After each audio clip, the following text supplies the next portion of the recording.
In less than a month, NASA will launch the first mission that sends humans toward the moon in more than 50 years.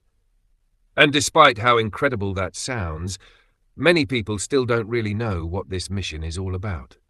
Will it actually land on the moon? What are its real objectives? Today, I'll walk you through exactly what will happen on launch day, because this mission is about far more than just a simple test flight. Artemis II is the second mission in NASA's plan to take humans back to the moon, with Mars as the bigger long-term goal. It'll also be the first time in more than 50 years that people actually ride a spacecraft meant to go around the moon again. Artemis I already proved the basics worked, flying an uncrewed Orion mission for about 25 days and covering roughly 1.4 million miles. This time, though, there'll be 4 astronauts on board. The whole point of Artemis II is pretty simple. Put people inside Orion and make sure everything works the way it's supposed to. That means testing the life support system for a mission that can last up to 3 weeks, and checking that the crew can fly the spacecraft manually if something goes wrong. The plan is to start in Earth orbit, test a bunch of systems, then send Orion on a trip around the moon, about 230,000 miles from Earth, before heading home. If all that goes well, Orion should be ready for Artemis III and an actual lunar landing. Based on that, the real star of this mission is definitely the Orion capsule. It's got 4 solar panels, each about 23 feet long, sticking out the back like tail feathers. At first glance, Orion looks a lot like Apollo, but it's way more modern under the hood. The pressure vessel uses a lighter, stronger aluminum alloy, and the outside is covered with about 1,300 heat-resistant tiles borrowed straight from shuttle aerodynamic technology. Inside, Orion has about 330 cubic feet of space, roughly the cargo area of a delivery van, and about 60% more room than Apollo ever had. And yes, crew comfort has improved too, especially when it comes to the bathroom. Orion's toilet, officially called the Universal Waste Management System, is a massive upgrade over Apollo's, let's call them, creative solutions.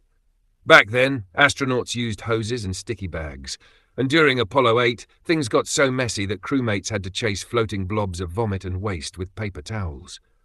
Orion's system is based on shuttle hardware that supported crews of up to 7, although it's squeezed into a much tighter space here. There won't be much privacy.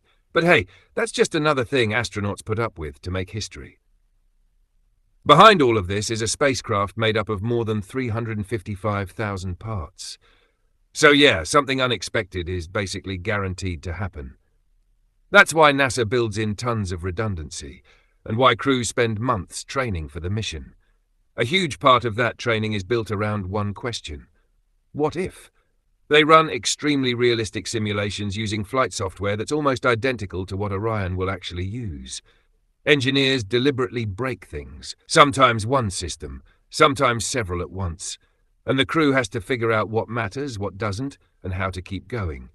The idea is that by launch day, even when something goes wrong, it feels like something they've already seen before.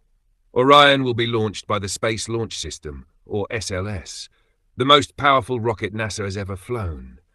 It produces about 4 million kilograms of thrust, roughly 450 metric tons more than the legendary Saturn V from the Apollo era. The rocket's layout looks familiar: 2 solid rocket boosters on the sides, very much like the Space Shuttle, and a massive orange core stage in the middle. For Artemis II, those boosters have something extra special. Both of them will carry a huge America 250 logo near the top, celebrating the 250th anniversary of the United States, which happens this year.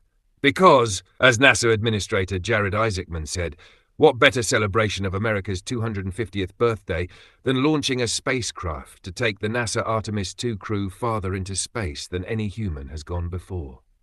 So now let's walk through what launch day actually looks like.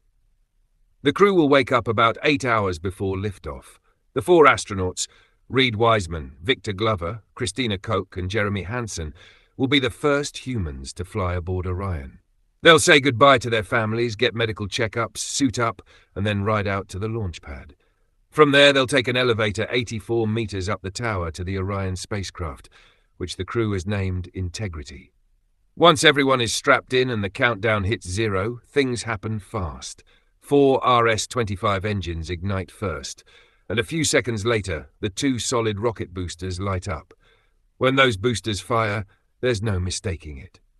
The rocket is truly on its way. After about 7 seconds, the bottom of the rocket clears the launch tower and SLS begins climbing into the sky. The vehicle then performs an automated roll and starts pitching down range. You can actually see how quickly it picks up speed and how the nose drops as the rocket accelerates across Earth to build orbital velocity. Once in Earth orbit, the astronauts will spend time checking out Orion's systems. If everything looks good, they'll perform an apogee raise burn, boosting themselves to an orbit about 70,000 kilometers above Earth. To put that in perspective, that's roughly 150 times farther than the International Space Station, or farther than humans have been in decades. From that distance, Earth will look about the size of a basketball held at arm's length through Orion's windows. About 90 minutes later, Orion will separate from its upper stage, the interim cryogenic propulsion stage, and then turn back around. At this point, Victor Glover will be flying for a proximity operations demonstration. This happens before the moon trip, but it's a huge milestone, basically a test drive. Orion's software automatically turns the spacecraft to face the discarded upper stage. Then Victor takes manual control from about 100 meters away, flying Orion closer as practice for future dockings with a lunar lander. The spacecraft will get to within about 9 meters of its target, which in space terms is really close. At this point, the crew is already about 65,000 kilometers from Earth, roughly 1/6 of the distance to the moon. After a few more hours of system checks, it's time for the big moment. Orion fires its engine for translunar injection, the burn that sends them toward the moon. From there, it's roughly a 4-day journey. And then comes the really exciting part. The crew will fly around the far side of the moon. During the 3-hour-plus lunar flyby, these 4 astronauts will get some of the best views of the moon's surface that humans have had in decades. With eyes trained by NASA geologists, they'll study craters, mountains, and terrain up close, and may even spot regions no human has ever seen directly. For about 45 minutes while they're behind the moon, communication with Earth will be completely cut off. No radio, no updates, just 4 astronauts floating inside Orion, alone with the moon. Then Earth's gravity will slowly pull Artemis II back home. About 4 days later, we reach the part where everyone holds their breath. Re-entry. This is such a big moment because one of the main goals of Artemis I was proving that Orion's heat shield could survive the brutal return from lunar distance. During re-entry, Orion hits Earth's atmosphere at around 40,000 kilometers per hour, generating temperatures of up to 2,760 degrees Celsius. That kind of heat is no joke. Artemis I did make it back safely. But once engineers examined the capsule, they noticed something unexpected. Parts of the heat shield's avcoat, a silica and epoxy material designed to slowly burn away and carry heat with it, had cracked, and some pieces had broken off. After digging into the data, NASA realized the issue came from the skip re-entry profile. The spacecraft didn't stay hot long enough for the avcoat to char evenly, which caused gases to build up inside the heat shield and eventually crack it. Because of that, NASA delayed Artemis II until it could redesign the re-entry profile. So now Artemis II will repeat that test, but this time with humans on board. Once Orion survives re-entry, it will deploy its parachutes, slow down, and splash down into the Pacific Ocean. The data collected from this mission will be critical for everything that comes next.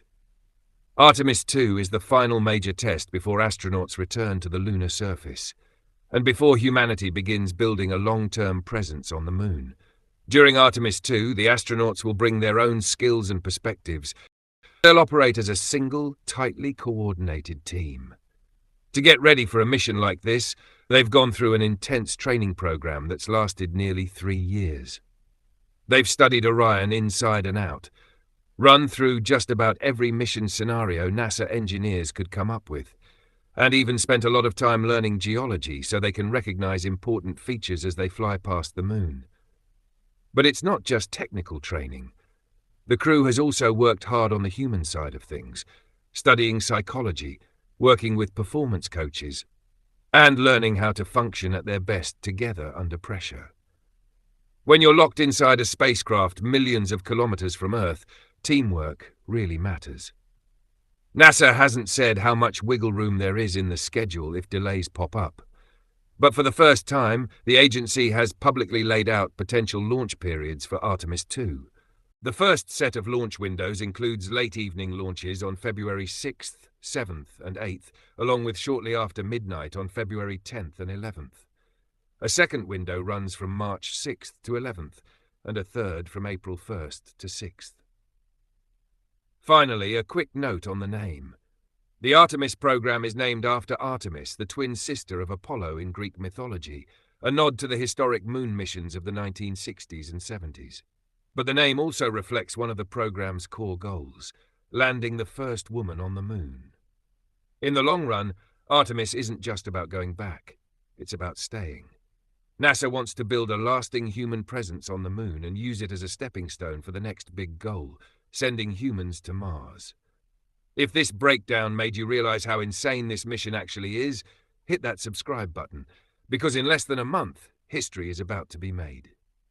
Drop a comment telling me if you think Artemis II will actually launch on time, or if delays are inevitable. I'll see you in the next one. Stay curious, Beast.